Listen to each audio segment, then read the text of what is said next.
particularmente, gosto muito, né, a gente conversar sobre essas temáticas, e é um tema que nos envolve a todos, né?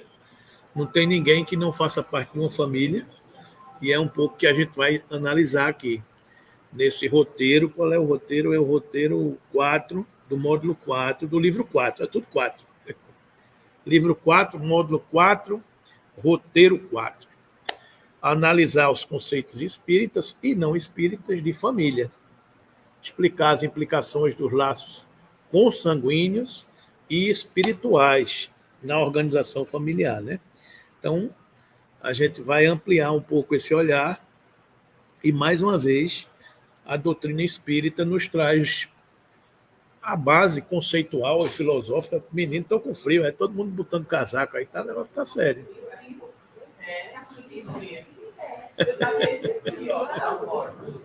Diminui ali. Então, vamos lá.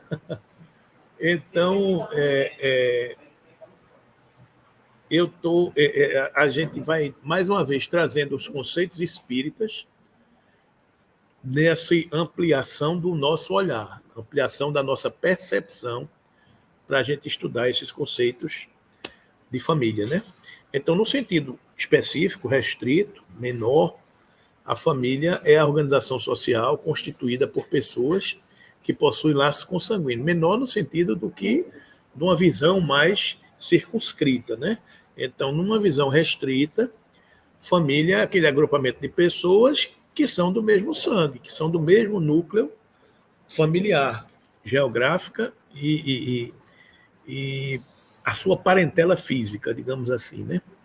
Em termos gerais, o significado abrange o conjunto de pessoas unidas por convicções ou interesses, independente da existência de ligações ancestrais.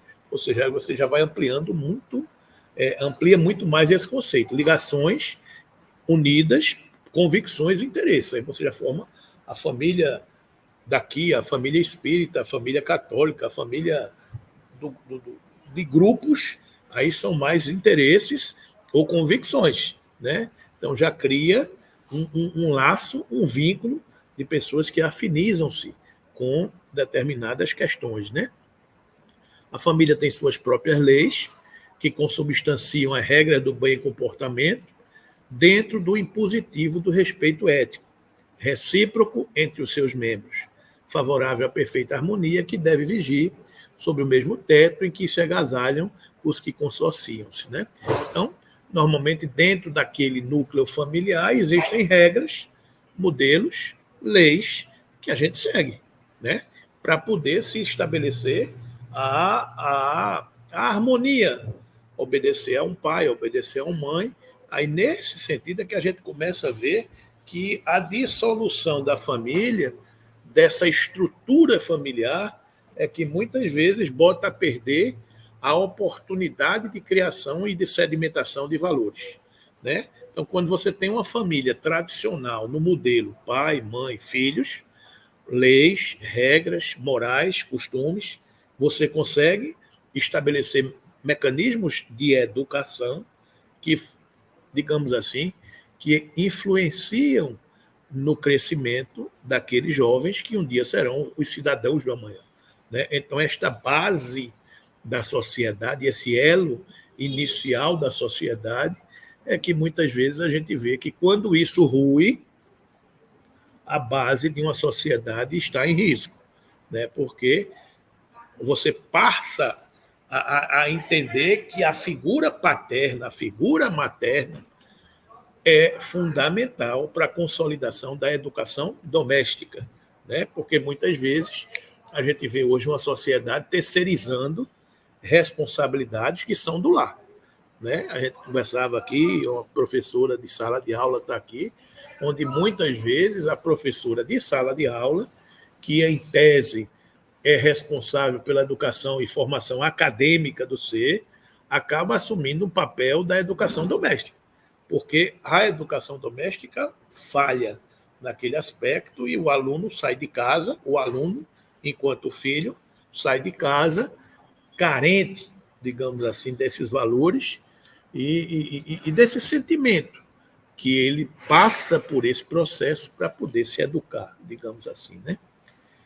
Os laços do sangue não estabelecem necessariamente os vínculos entre os espíritos. O corpo procede do corpo, mas o espírito não procede do espírito, porque o espírito já existia antes da formação do corpo. Então aí, bom dia, a doutrina espírita projeta essa luz neste conceito, né? Os laços de sangue não estabelecem necessariamente os vínculos entre os espíritos. Então, há quem não tem a conceituação e a base espírita, se imagina que pai, mãe, filhos, irmãos são parentes, e são parentes consanguíneos, parentela corporal, mas isso não estabelece o vínculo espiritual. A gente não sabe quem são aquelas criaturas que conosco compartilham essa viagem no corpo, neste recorte do tempo, nesse recorte do espaço, digamos assim, né?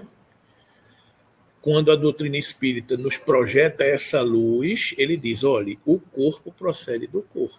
Então, a união do espermatozoide do homem com o óvulo da mulher, pelos mecanismos da lei, isto é o mecanismo para formar corpo, mas não é o mecanismo para formar espírito. Porque naquele corpo que se forma, é conectado um espírito que já existe. E esse espírito que já existe, nem sempre é da mesma família. E aí você entende a família, sintonia de valores, de percepções, de modelos, né? Daquele agrupamento familiar. Daí essas dificuldades que muitas vezes a gente vê. A gente olhar para um filho e sentir que aquele menino não é nada, não tem nada a ver comigo nem com ninguém daquele canto. Né? E o filho olhar para os pais e dizer, não tenho nada a ver com vocês também, porque são almas que vieram, o espírito não vem do espírito, a gente já era antes de reencarnar. Né? Essa é a conceituação espírita. E nesta conceituação espírita, a família passa a ser oportunidade de reencontro, de fortalecimento, de vínculos, de laços, de perdão, de reencontro de almas, né? Que se reagrupam no tempo, como tem uma conceituação que, se eu não me engano, está no livro No Mundo Maior, que ele diz que família é um reencontro de almas que se reagrupam no tempo. Ou seja, o tempo é essa coisa que infinita, o tempo é infinito, né? O espaço, o tempo é eterno e o espaço é infinito, o tempo é infinito, eterno. O tempo é eterno, ele existe desde sempre, digamos assim, e não vai acabar. Esse é o tempo. E o espaço é infinito. O espaço está em toda parte, né?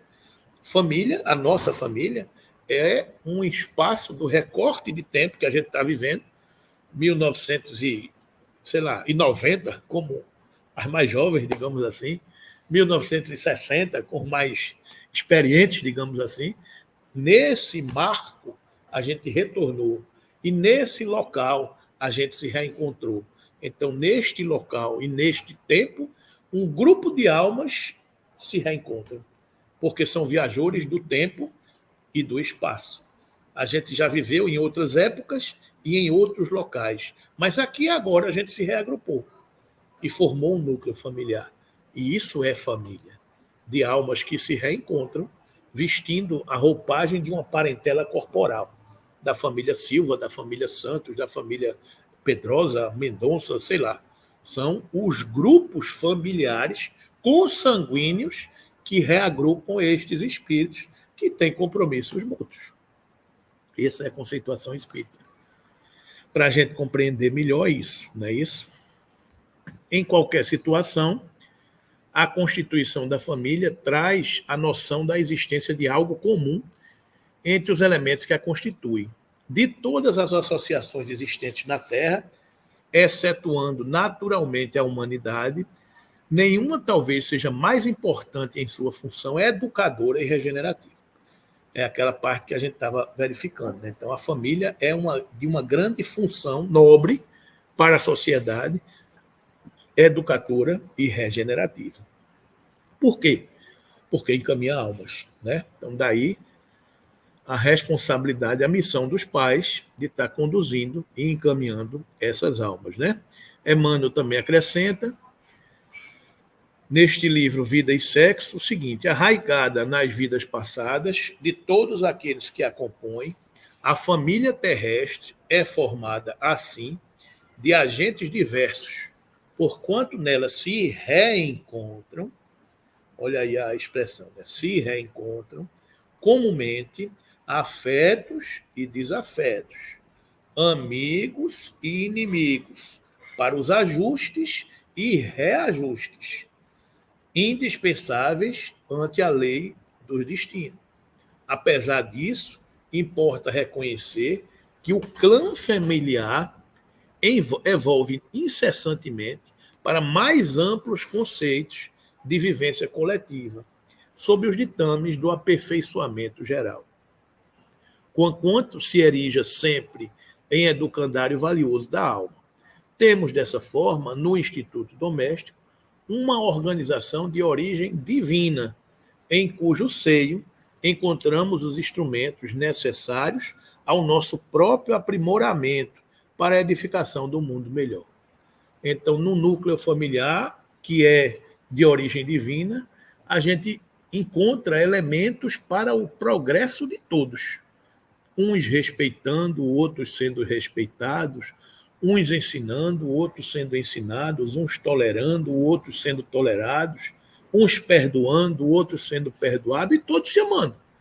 Então, numa família, a gente encontra esse material, essa massa a ser modelada, digamos assim, né?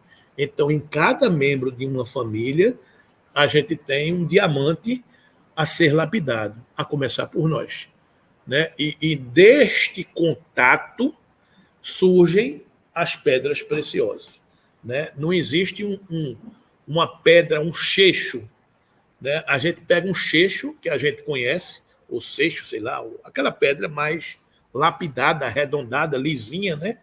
Aquela pedra ela é feita nas correntezas dos rios, exatamente pelo atrito das águas e o batimento de umas sobre as outras. Então, este atrito é que permite que surjam a lapidação e o brilhantismo de cada um. Então, os membros de uma família são esses. São esses que estão em permanente vai e vem, bate aqui, bate acolá, quebra uma aresta aqui, quebra uma aresta acolá, e no final sai todo mundo redondinho. Eu mais do que os outros, mas... Então, na verdade, deste convívio fraterno, ou não, é que surge a lapidação das arestas que todos nós temos, né? Então, família é esta oportunidade de você se lapidar, digamos assim, enquanto ser do universo, né? Aí você sai da família, vem para o agrupamento social, vem para o prédio, vem para a escola, vem para... Você sai ampliando a sua característica, né? Se você não... Bom dia. Se você não consegue exercer esta condição e essa capacidade no núcleo menor, maior desafio você tem no núcleo maior, né? Tem gente que dentro de casa não consegue. Se não consegue dentro de casa, imagine na rua, né? Que é um ambiente muito mais heterogêneo, muito mais desafiador, onde talvez não exista a mesma reciprocidade, a mesma condição que a gente teria no ambiente doméstico, né? Está estudando hoje sobre família. Então, a gente não teria, digamos assim, essa mesma capacidade, essa mesma condição de exercer esse mandato. Por isso que a gente é treinado no primeiro núcleo da sociedade, família. Dali, a gente sai ampliando os nossos conceitos, as nossas capacidades, né? Vamos mais. Por este motivo, Paulo de Tarso enfatiza: se alguém não cuida dos seus, e sobretudo dos da própria casa, renegou a fé, e é pior do que um incrédulo. Ou seja, Paulo de Tarso já chama o feito à ordem. Diz, ó, se você não está conseguindo dar conta do que foi, do rebanho que foi colocado no teu curral, você está renegando a fé, e é pior do que um incrédulo. Ou seja, a tarefa de você estar circunscrito a um agrupamento familiar é para a gente se lapidar, essa imagem do Cheixo é interessante, né? Você está ali batendo, quebrando tal, e o objetivo no final é que todo mundo sai mais ou menos burilado, digamos assim, né? Então, as palavras do apóstolo têm como foco tanto a família consanguínea quanto a espiritual, porque seja na família consanguínea, seja na família espiritual, nós temos responsabilidades uns com os outros, né? Pelos laços de fraternidade. Contudo, independentemente de como o grupo familiar está organizado, deve ser considerado uma parte, uma célula da família universal, ou da humanidade. Ou seja, cada família é uma célula da célula maior chamada humanidade, né? Todos nós constituímos uma célula da humanidade, né? Então, se no organismo que nós temos, o corpo que nós temos trilhões de células, não é assim? Nós não temos trilhões de células no nosso corpo. Se uma célula fica ruim, fica mal, ela torna-se um câncer que continua e se não for tratada, isso pode acontecer o quê? Contaminar e matar todo o organismo social, todo o tecido social. Daí a preocupação que uma célula que não está bem pode contaminar a restante, né? Se a gente faz os tratamentos, vamos fazer uma análise, um tratamento do câncer, digamos assim. Você vai isolar uma célula, você vai quimioterapia, você vai tentar atuar ali, não sei o quê. Então, a gente não pode, neste caso, tratar uma família doente como um câncer. Não. A família doente é algo que precisa ser tratado enquanto política de crescimento social para que o conjunto do tecido social funcione. Daí a gente se preocupar tanto com o descaso de tantas políticas públicas que deixam ao largo essas condições de risco e de vulnerabilidade. Porque naquele tecido social que nós vivemos, uma célula que não for tratada, ela pode contaminar o resto do tecido social. É uma reflexão que a gente vai fazendo, né? Então, sociedade civilizada só será uma sociedade onde todas as células tiverem condições de saúde plena. Se uma célula não está ainda feliz e tratada, aquele tecido social vai estar ainda imperfeito, digamos assim. Então, o desafio da gente é enorme, enquanto sociedade, porque é composto de trilhões, bilhões de células que se multiplicam, digamos assim, né? E o exemplo de uma célula de luz, ela contamina uma determinada região, né? Uma luz que se acende na escuridão é capaz de projetar luz naquele ambiente, né? Então, Sônia, acenda a luz onde você for, onde você passar, porque o objetivo é esse mesmo. Às vezes, dentro de uma família, de uma parentela corporal, apenas um ser é aquele que já está contaminado com a mensagem do Cristo.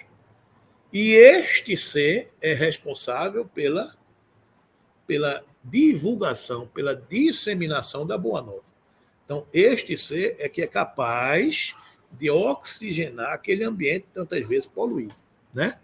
Então, a família é esta constituição de múltiplos vínculos e células que se multiplicam, né?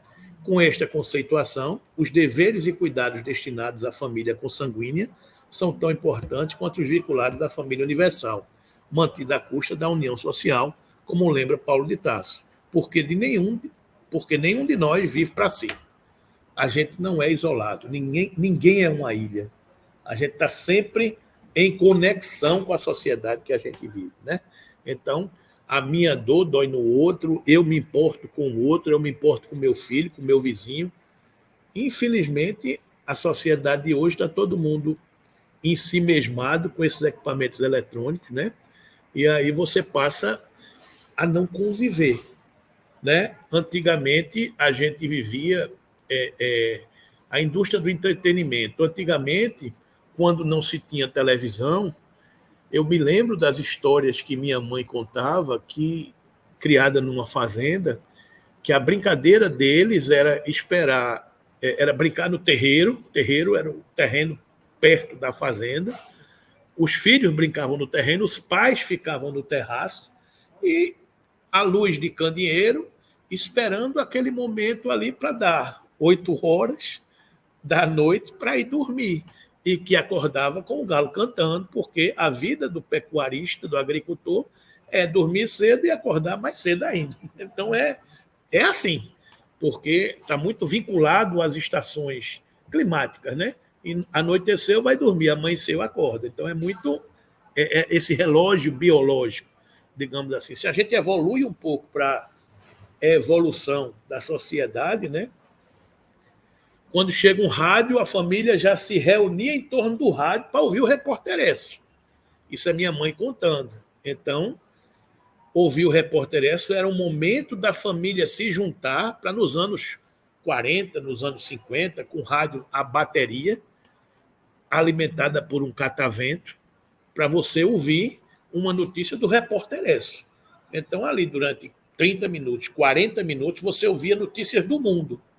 E era um momento que a família se reunia para se entrosar enquanto família, enquanto agrupamento familiar. Né? Se a gente evoluir um pouco, sai do rádio, chega, sei lá, uma televisão, e você só tinha uma televisão na casa. Então todo mundo se reunia em torno de uma televisão.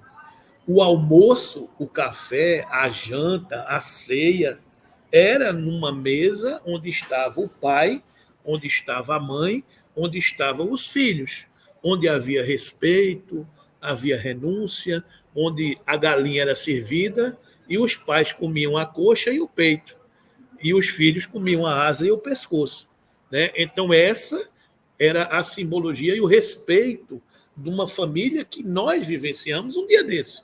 Né? Um filho não chegava na mesa sem estar de banho tomado, um filho não chegava na mesa sem estar vestido, um filho não chegava na mesa de chapéu e nem de boné.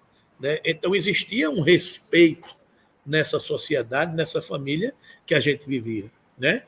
Então, isso cresceu um pouco, as famílias aumentaram, se sentavam em torno de uma televisão, se ouvia um noticiário, e era ali, em torno daquela mesa do noticiário.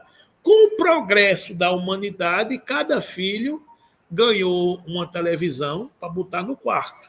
Então, a família já não se assistia mais televisão junto. Cada um ficava no seu quarto, começava a se isolar. E aí a gente vai dar um salto na humanidade, cada um pede a sua comida, come no seu quarto, não se junta mais, o pai sai para trabalhar, a mãe sai para trabalhar e a gente não se encontra mais. Faltam o vínculo aonde a gente se encontrava. É por isso que na história da minha família, a gente começava a tomar café de manhã e saía da mesa de noite. Por isso que eu sou gordinho, né? Porque no interior era assim. A gente tomava café, ficava na mesa conversando, na mesa conversando, na mesa conversando. Aí daqui a pouco vem um bolo, toma café. Aí daqui a pouco vem um almoço, vem um tira-gosto, daqui a pouco bota o almoço, daqui a pouco continua, vem sobremesa e continua conversando, vai jogar baralho, daqui a pouco chega o jantar e daqui a pouco vai dormir. A família era em torno de uma mesa. E em torno de uma mesa existiam cadeiras. E nas cadeiras sentavam pessoas que trocavam ideias e que se relacionavam. Né? Então, a família é isso. A família é esta célula que a gente crescia junto com esse sentido, né? De crescer junto e de trocar ideias. Né? Hoje, a coisa mudou. A sociedade esvaziou, a sociedade é líquida. Às vezes o pai vai para um lado, a mãe vai para o outro, o casal se separa, o filho não está mais, a filha desapareceu. E aí, como é que a gente faz? A gente vive com as nossas lembranças, com as nossas memórias, superando as nossas dificuldades. É um retrocesso na sociedade? É, porque a gente perdeu esses valores, digamos assim. Né? Eu tenho uma historinha que eu contava, que eu me recordei agora, que antigamente, quando a gente declarava o imposto de renda, eu não sei se vocês se lembram disso, mas a declaração de imposto de renda era no papel. Você fazia uma declaração de imposto de renda preenchido de lápis, de caneta, no formulário que você entregava. Né? Então, esta declaração de imposto de renda eram algumas folhas, alguns formulários que você preenchia no lado os seus dependentes. Aí botava meu filho, minha filha, os agregados, sei lá, os dependentes. E do outro lado você botava a declaração de bens. Eu tenho um carro, eu tenho um apartamento, eu tenho um terreno, eu tenho uma fazenda, eu tenho uma casa no campo. Bom, a declaração de bens. Aí tem uma história que o homem era muito ocupado, um empresário muito trabalhador, então que vivia correndo atrás de ganhar dinheiro para aumentar o seu patrimônio. E enquanto ele estava ausente, não estava nessa mesa, nessa família, ouvindo o filho, conhecendo suas dores, nas suas dificuldades, olhando, sentindo que a pessoa não está bem. O filho acorda, meu filho, o que é que você tem? O filho chega do colégio, meu filho, foi que houve. O pai já percebe, a mãe entende, um compreende o outro, digamos assim, porque a gente se olhava, e no olhar você já sabia tudo, né? Porque a gente já transmitia esse sentimento. Ausente, você não tinha oportunidade de ver isso. Então, o pai sempre viajando, sempre correndo atrás, um filho foi para as drogas, a outra filha se prostituiu, ou seja, a família foi despedaçada, esfacelada, digamos assim. E ele, na maturidade, já no final dos dias, ele, quando chegou no contador, foi fazer o imposto de renda, o contador disse, não, me diga aqui seus bens. Aí os bens estavam lá, uma lista enorme de bens que ele conseguiu acumular. E do outro lado, a lista dos dependentes, ele tinha o nome dos filhos, mas que ele não tinha mais. Né? Então o contador disse, rapaz, que coisa boa, você conseguiu numa vida construir tudo isso aqui e tal. Ele olhou assim para a declaração de bem e disse, eu trocava tudo isso desse lado se eu tivesse o outro lado. Então, às vezes você luta muito para construir a fortuna material, mas perdeu o fundamental, que é os vínculos morais e emocionais da verdadeira família espiritual que você tem a conquistar e cujo desafio é na parentela corporal. Então, hoje, a gente vive num desafio desse retrocesso, desse modelo familiar. Né? Então, a tecnologia ela é muito bem-vinda, ela é muito oportuna, mas a gente não vê mais as pessoas conectadas. As pessoas estão conectadas em redes sociais e estão desconectadas em redes familiares. Né? Então, as pessoas falam muito e curtem muito o que está distante e não se relaciona nada com o que está junto, digamos assim.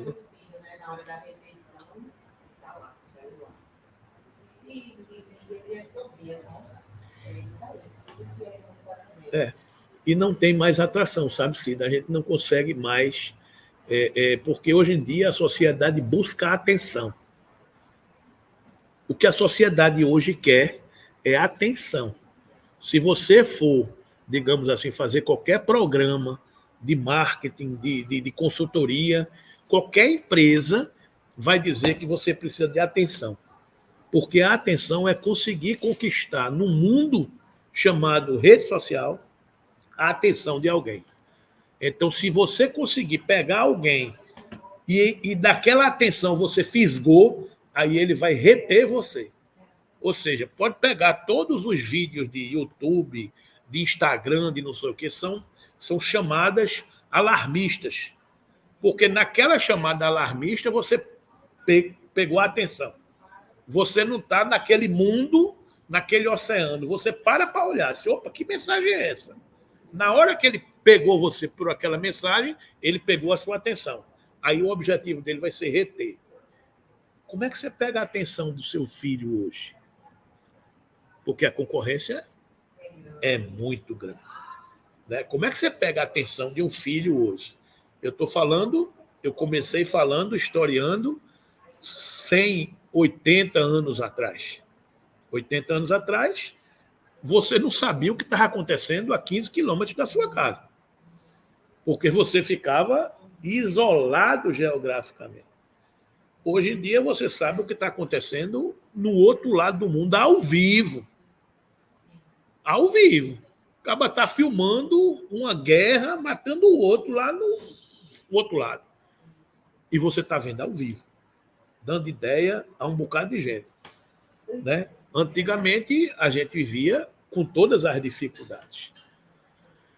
Então, nesse caminhar, os valores familiares são ameaçados.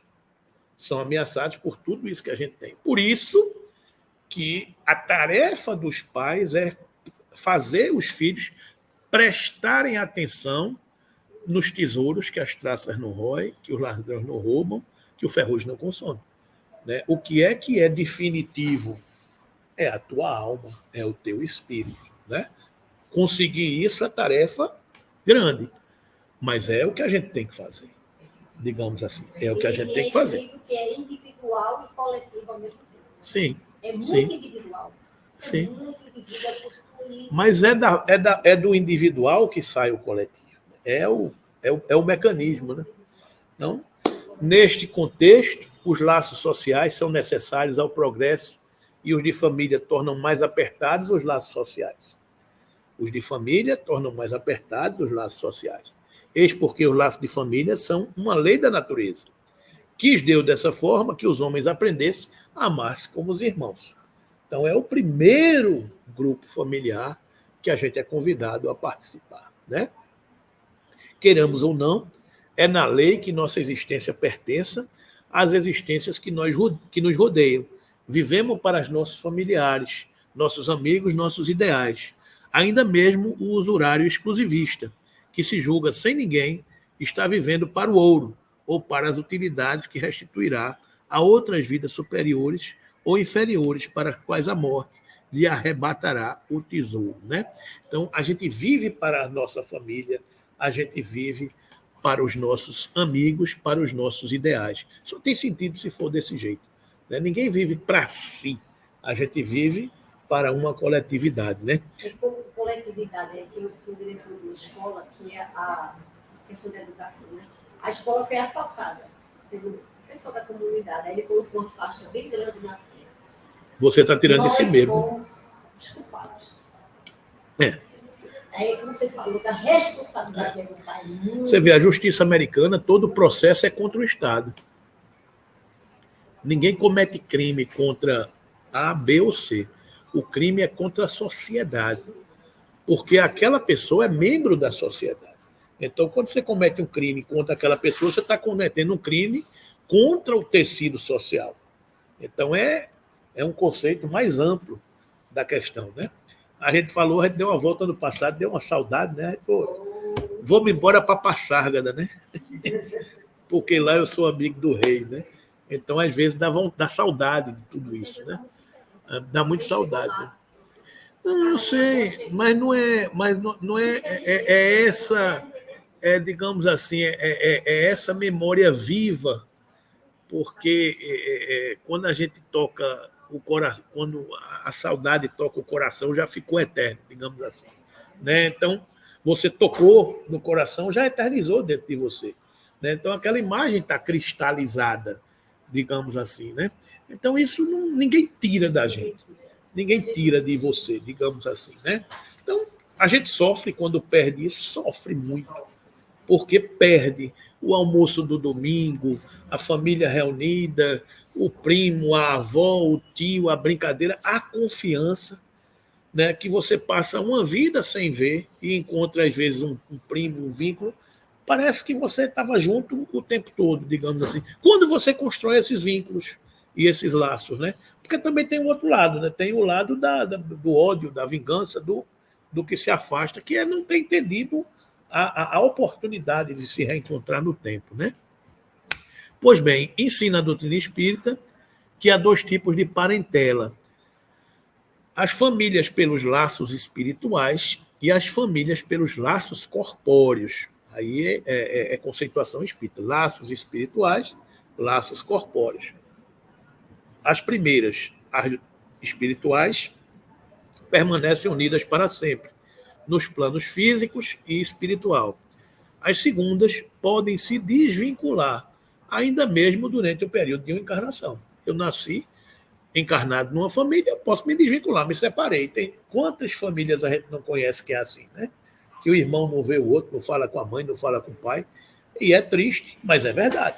Isso acontece, né?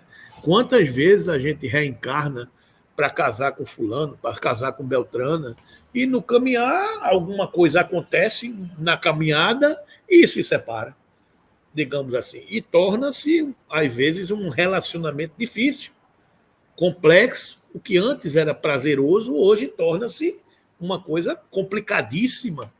Algo aconteceu nessa caminhada que desvinculou, né? Ou provavelmente algo do pretérito que não foi bem resolvido, ou não, ou foi construído agora, digamos assim, né?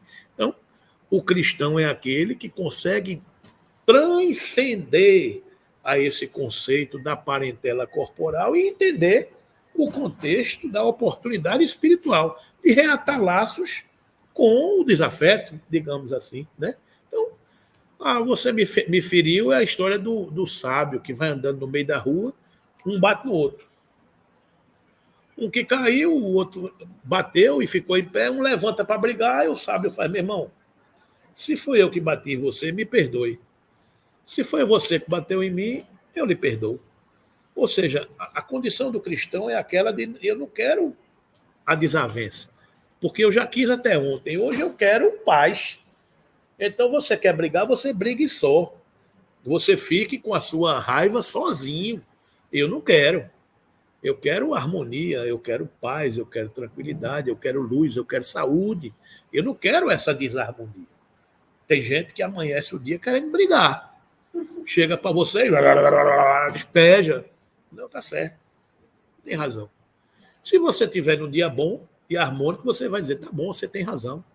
Se você também tiver com um dia que dormiu desarrumado, digamos assim, você acorda também, o outro vem e você devolve. Estabeleceu-se o clima. Era tudo que se queria. Era tocar fogo, né? Porque é sutil, como a gente vive repetindo. A coisa é muito sutil. E tem um bocado de faíscazinha esperando a lenha seca. A lenha seca diz presente, ele faz, aqui, incêndio. Pronto. Cabe-nos entender esse processo. Quando acontecer, quem já jogou dominó sabe o que é isso, né?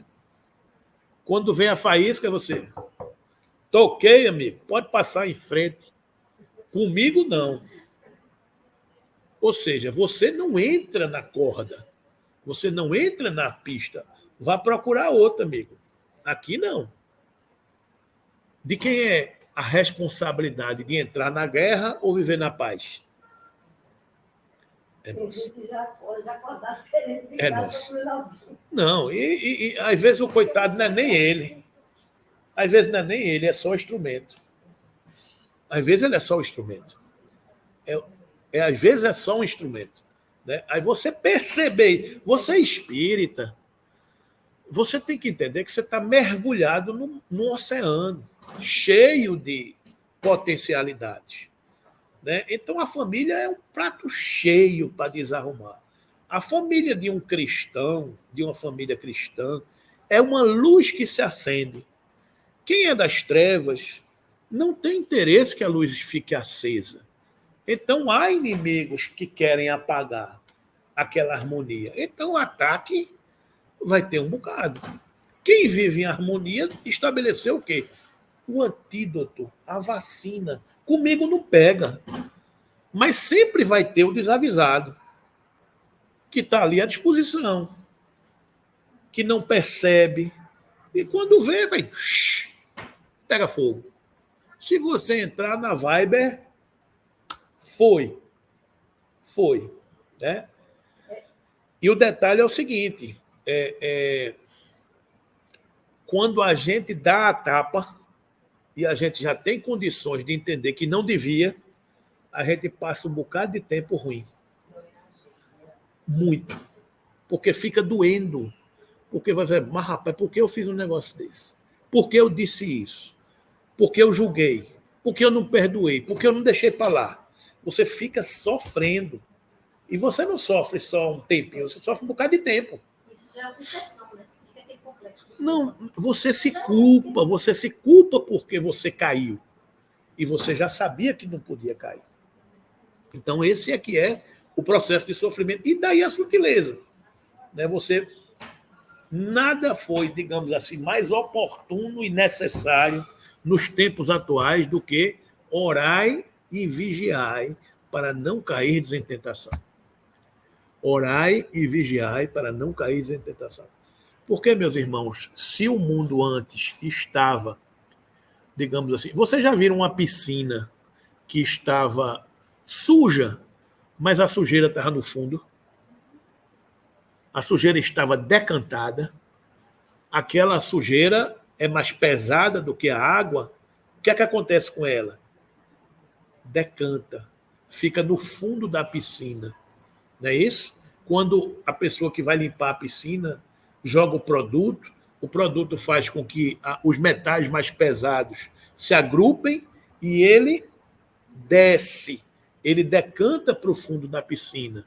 Porque depois dele decantado no fundo da piscina, a pessoa vem com um aspirador de água, né? De pó, mas da água, e limpa, não é? E ele só consegue limpar porque a sujeira baixou, a sujeira decantou. O planeta estava com a sujeira decantada, estava com o psiquismo mais denso decantado, estavam nas grutas. Foi que houve um passarinho? Bom dia.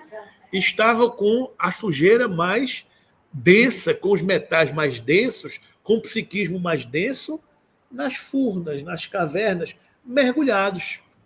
Só que chegou um tempo de limpar a piscina. Estamos vivendo o tempo de limpar a piscina. Então, a piscina da Terra está sendo limpa. Porque uma piscina limpa, por exemplo, a luz do sol consegue chegar no fundo da piscina, a piscina estando turva, a luz não passa. É por isso que muitas coisas que viviam por baixo viviam na escuridão. Porque tamanho era a densidade de psiquismo doentios que a luz não penetrava. Como você vai decantando, as coisas mais pesadas vão descendo, a luz começa a penetrar. Quando você quer dormir até mais tarde no seu quarto, você bota uma cortina chamada o quê? Blackout, né? Por que é um blackout? Porque é um tecido muito denso que a luz não penetra. Se você tiver uma cortina de filó, o que é que acontece? A luz passa. Ou seja, com o tempo a luz vai penetrando. Então, o que está acontecendo na Terra é que a coisa estava decantada, mas acontece que foi agitada. Então, o que estava embaixo, o que é que aconteceu? Subiu. E está misturado. Está misturado. Muitos que estavam tranquilos, nadando numa água em tese mais pura, hoje estão nadando numa água turbulenta. Então, por que estar numa água turbulenta, a gente está muito mais propenso a ser contactado, contagiado por este psiquismo. E eles estão em toda parte. E o que é que eles nos dizem nas reuniões? Por que nos acordaram? Quem mandou mexer com a gente que estava adormecido? A gente estava aqui quietinho, mas vocês acordaram, eu quero saber lá de luz, eu quero lá saber de Jesus. Então, o que está acontecendo, meus irmãos, é isso. E isso está em toda parte. É por isso que a gente é tentado em toda parte. É por isso que os tempos chegaram. Não é mais os tempos são chegados, chegará. Não. Estamos nele. Estamos atravessando este momento. Então, o psiquismo da Terra está contaminado, sim, por tudo isso. Então, é a hora, minha irmã Sônia, de acender mesmo a luz. Porque está tudo turvo por aí. As presenças estão em toda parte. Adversários do Cristo se multiplicam em todos os cantos, porque saem das entranhas da terra. Mas nós somos aqueles que estamos, digamos assim, revestidos por essa condição de lutar pelo Cristo.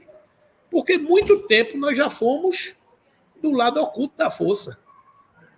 Nós já tivemos do lado de lá também, né? Então hoje é a nossa oportunidade de estar contribuindo. E a família está isenta disso? Não. É o primeiro ponto de contato ali, de atrito. Porque se na tua família, Margarete, tu és a presença de um desses colaboradores do Cristo, tem gente que vai querer neutralizá-lo. Mas eu vou acabar com você.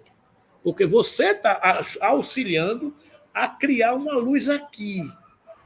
Porque uma luz aqui, outra luz ali, outra luz acolá, você cria aquele bairro de luz, aquela região de luz que vai se espargindo.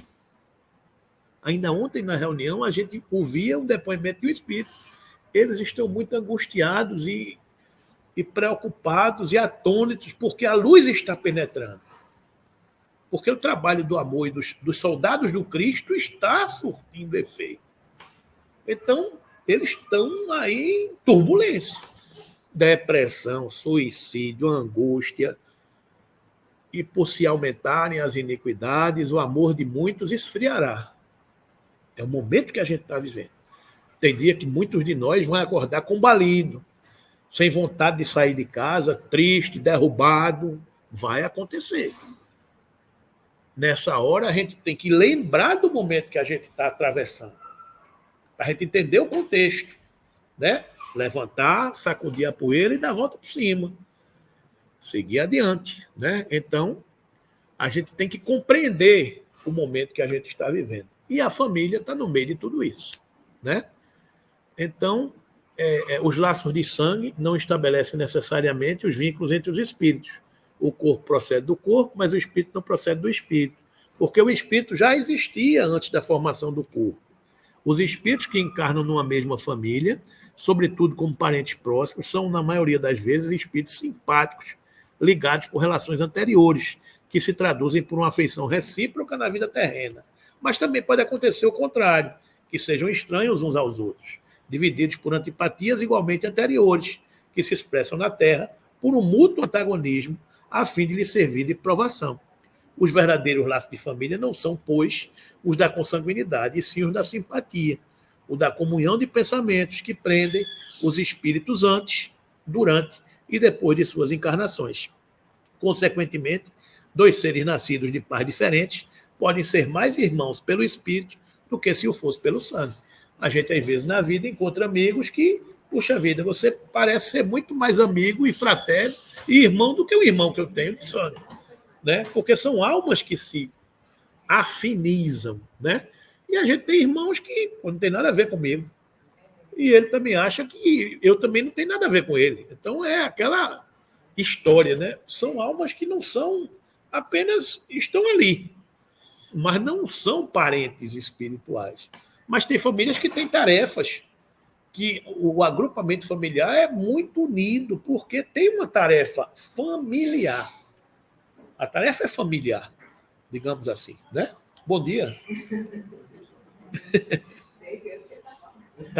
Tá querendo falar, né?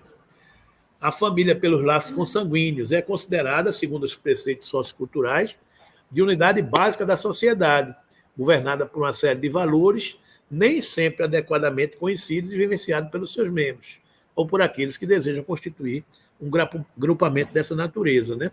A família tem suas leis, a gente já viu isso, né?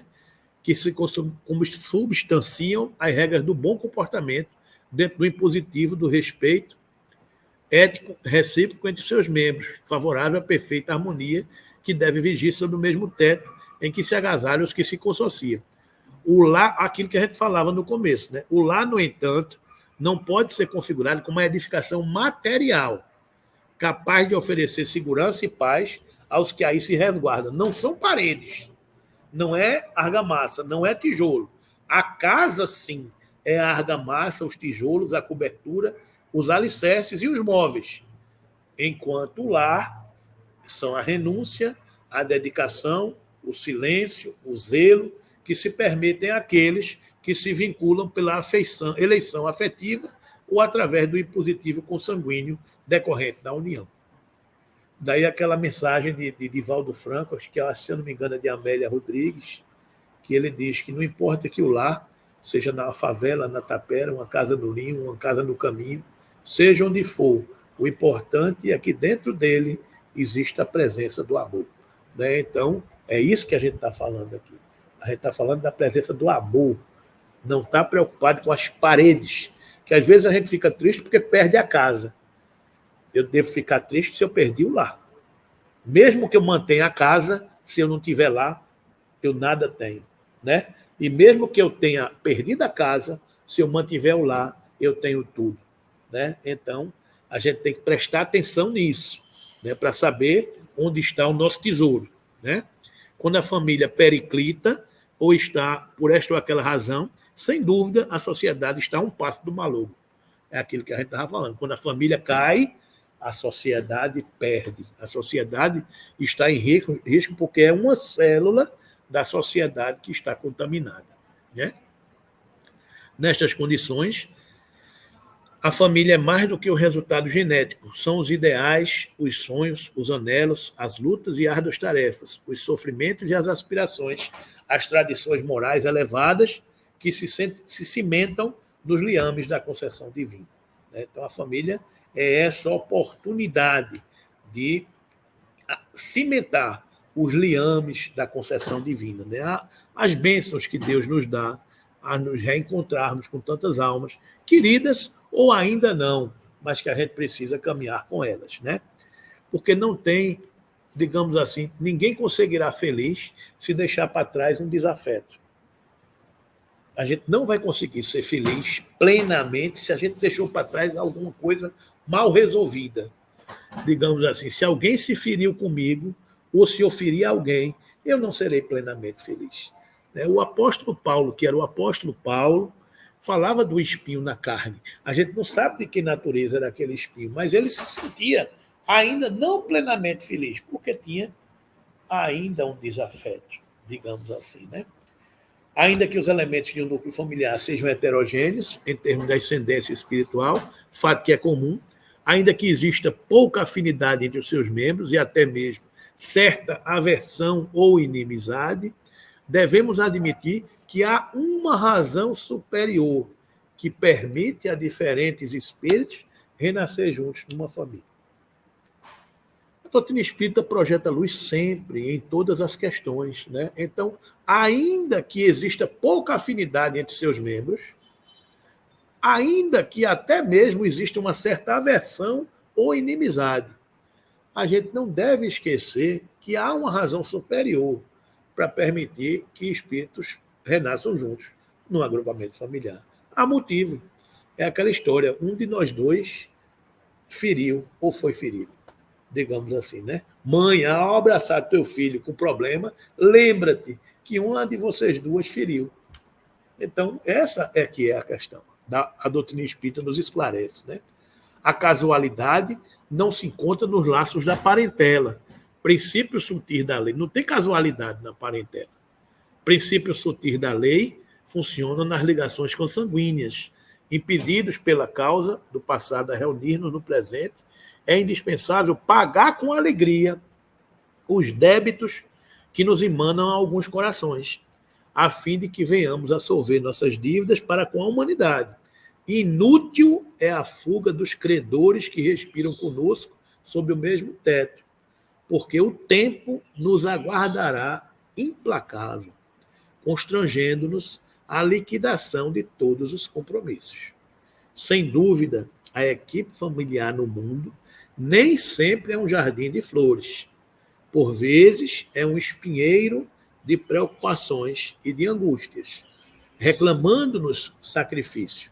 Contudo, embora necessitemos de firmeza nas atitudes para temperar a afetividade que nos é própria, jamais conseguiremos sanar as feridas do nosso ambiente particular com o chicote da violência ou com o emplasto do desleixo. Os parentes são obras de amor que o Pai compassivo nos deu a realizar. Ajudemo-nos através da cooperação e do carinho, atendendo aos desígnios da verdadeira fraternidade. Somente adestrando paciência e compreensão, tolerância e bondade, na praia estreita do lar, é que nos habilitaremos a servir com vitória no mar alto das grandes experiências. Então, Emmanuel deu o recado completo aí para a gente entender que não tem para onde correr, não. É fazer ou fazer, né? Entender as oportunidades que nós temos, né? E que estamos mergulhados nela, né? Os laços espirituais, Allan Kardec ensina que os laços espirituais são os que efetivamente mantêm as criaturas unidas, uma vez que vão além das condições biológicas definidas pela herança genética, né? No espaço, os espíritos formam grupos ou famílias unidos pela afeição, pela simpatia e pela semelhança das inclinações. Então, no mundo espiritual, a gente vai buscar aqueles que nós somos afetos, que temos simpatia e pela semelhança das nossas inclinações, né?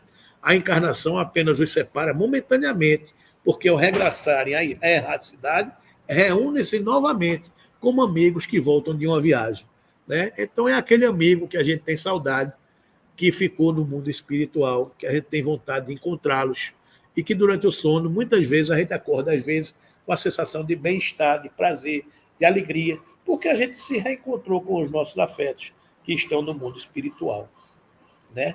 Se uns encarnam e outros não, nem por isso deixam de estar unidos pelo pensamento.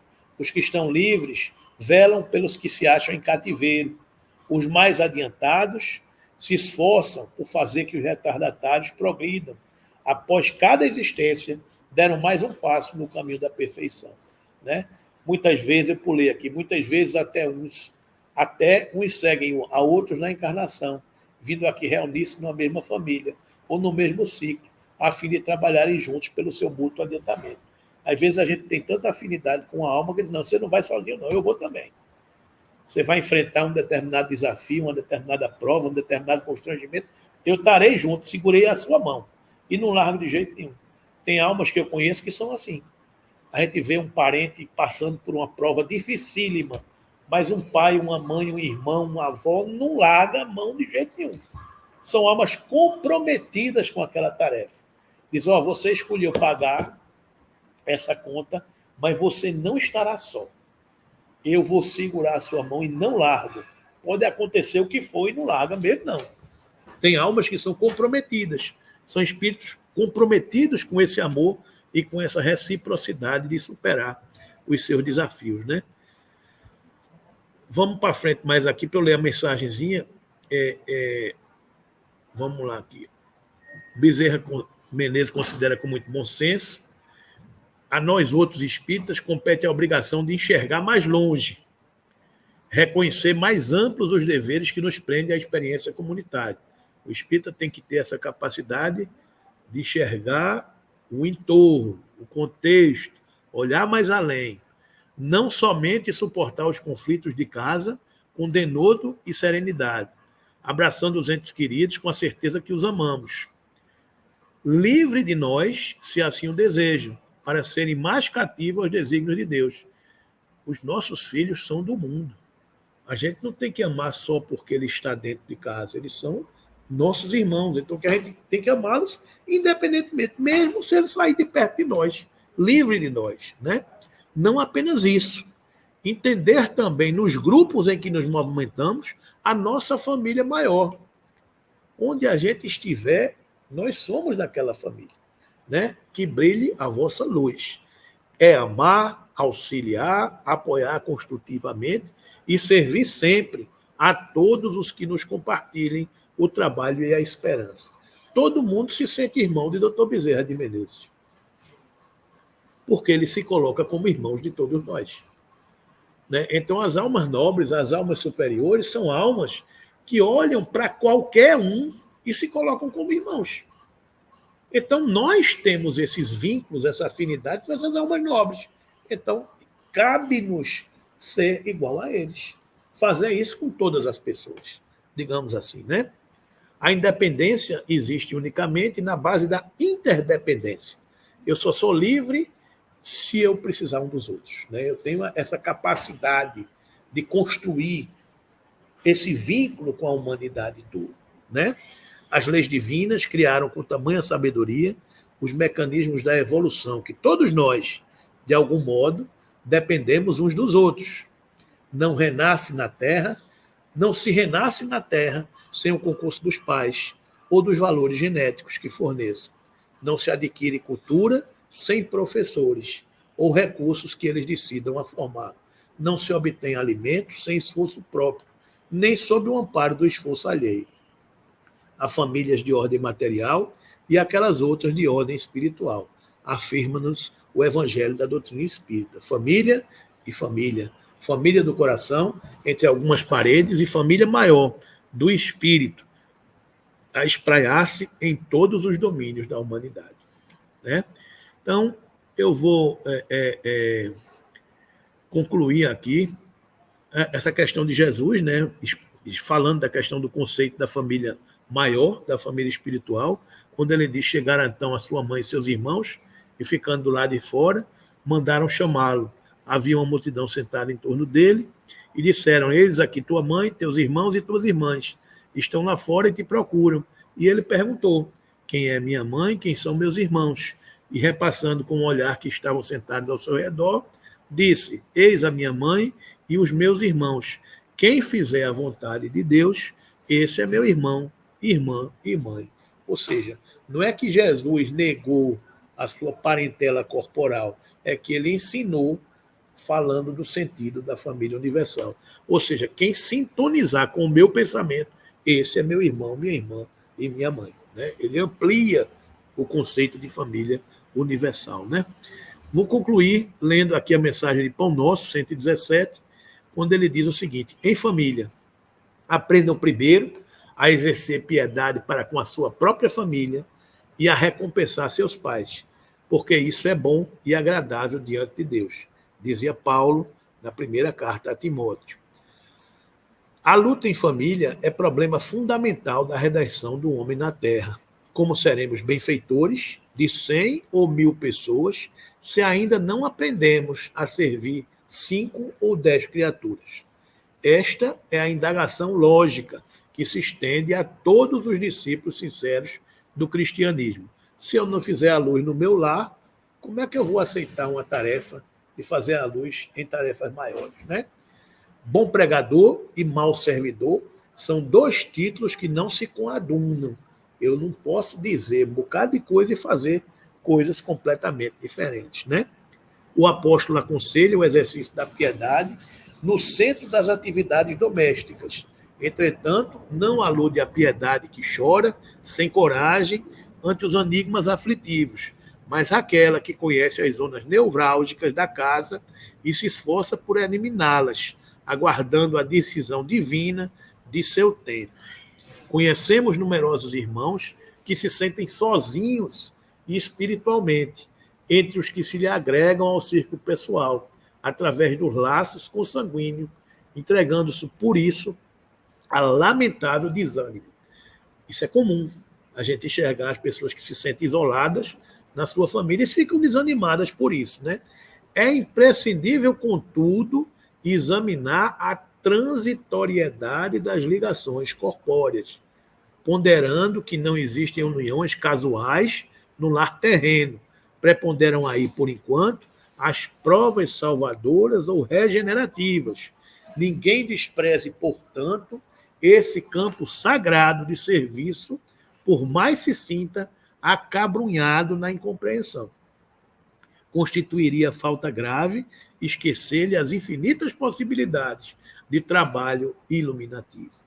Né? Então, agradeçamos a Deus a oportunidade de estarmos com o agrupamento familiar que nós temos.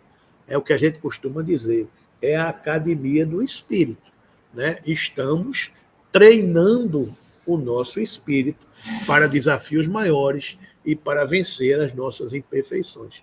O irmão que está hoje comigo e é desafiador, talvez seja um desafeto ou uma prova que eu constituí no meu passado. Ou uma prova para me fortalecer para desafios maiores que eu vou enfrentar. Então, bendizamos a oportunidade do agrupamento familiar que nós temos. Né?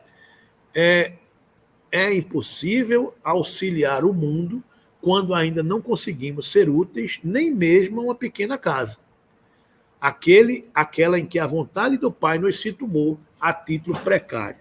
Antes da grande projeção pessoal na obra coletiva, aprenda o discípulo a cooperar em favor dos familiares. No dia de hoje, convicto de que semelhante esforço representa a realização essencial. Né? Então, hoje é o grande dia, é a nossa grande oportunidade de servir na família a que fomos deslocados a estar presentes, né? Então, agradeçamos a Deus, entendamos o sentido dos conceitos da parentela física, aquela constituída pelos laços da matéria, e a parentela espiritual, aquela que fortalecemos com os nossos vínculos espirituais e que perduram eternamente, né?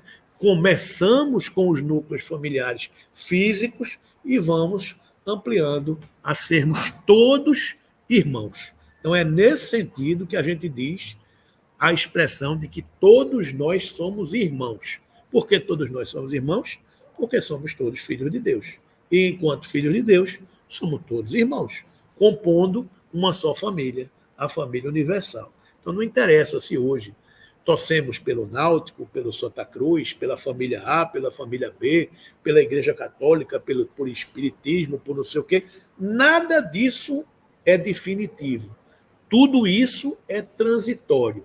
A única coisa que é definitiva é o amor de Deus pelas criaturas. E é isso que a gente tem que construir em cada um de nós, né? Então, que Jesus nos abençoe e que a gente possa concluir